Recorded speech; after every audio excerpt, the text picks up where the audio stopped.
រៀបម្នាក់រស់នៅក្នុងជាមួយនឹងបច្ចេកវិទ្យាថ្មីថ្មីហើយម្នាក់មានធម៌ពលពិសេស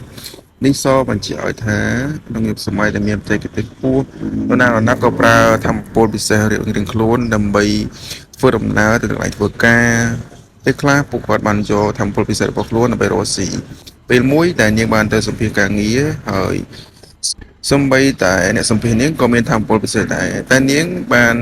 ឆ្លើយប្រាប់អ្នកសម្ភាសនាងថានាងគ្មានធម៌ពលពិសេសទេធ្វើឲ្យអ្នកសម្ភាសរបស់នាងមានការងឿងឆ្ងល់យ៉ាងខ្លាំងនៅក្នុងកម្មវិធី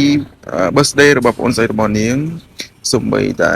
ប្អូនស្រីរបស់នាងក៏មានធម៌ពលពិសេសដូចគ្នានាងអាចលើកមនុស្សរាប់រយគីឡូបានដោយយ៉ាងងាយនៅក្នុងយុគសម័យបច្ចេកវិទ្យាសម័យថ្មី2021អ្នកគ្រប់គ្នាត្រូវតែមានចំណេះចំណេញពិតប្រាកដដើម្បីឈរជើងនៅលើទីផ្សារប្រកួតប្រជែងមួយនេះ